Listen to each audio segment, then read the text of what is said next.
ধান 8 গ্রাম দিবার হাতে আছে হবে দি 10 কেজি ঠিক আছে।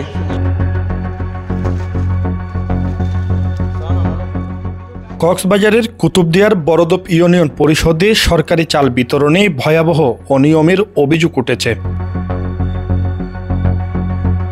শনিবার কক্সবাজারের একটি সভাকক্ষে সংবাদ সম্মেলন করে পরিষদের নির্বাচিত মহিলা ইউপি সদস্য অভিযোগ করেছেন, মৃত ও প্রবাসীদের নাম ব্যবহার করে গায়েব করা হচ্ছে চাল। এছাড়া জীবিত প্রাপকদের চাল থেকেও 5 থেকে 10 কেজি করে কম দেওয়া হয়েছে বলে জেলা প্রশাসকের কাছে লিখিত অভিযোগও করেন তিনি।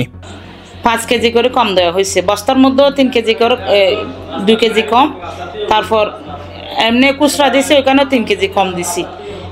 তো সরকারের কাছে আমি একটাই আবেদন, আমাদের যে চালগুলো আত্মসাৎ করে ওখানে গুদামে রেখে আসে, আমি এগুলা হিসাব যদি চাইলে প্যানেল চেয়ারম্যান আমাকে অস্বীকার করে বা সেক্রেটারি মহোদয় আমাকে অস্বীকার করে, যার কারণে আমি এটা আইনগত ব্যবস্থা নেওয়ার জন্য আমি ইউনো মহোদয়ের কাছে একটা আবেদন করছি, আমি ডিসি মহোদয়কে একটা আবেদন করছি, আমি দুদক মহোদয়কে একটা আবেদন করছি।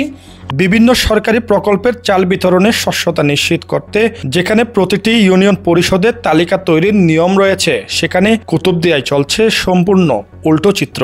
সচিব ও প্যানেল চেয়ারম্যানের যোগসাজশেই এসব অনিয়ম ঘটছে অভিযোগ ভুক্তভোগীদের। প্যানেল চেয়ারম্যান আর সেক্রেটারি মহোদয় এগুলা এরা দুজনে সমন্বয় করে আরদেরকে দিচ্ছে না, এগুলো আমি জানি না, এরা দুজনে সমন্বয় করে আমাদেরকে অস্বীকার করতেছে।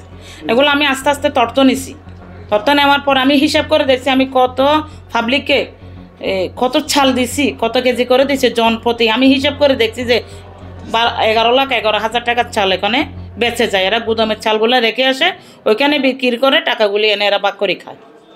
এসব অভিযোগের প্রেক্ষিতে এখনো কোনো তদন্ত শুরু না হওয়ায় ক্ষুব্ধ এলাকাবাসী।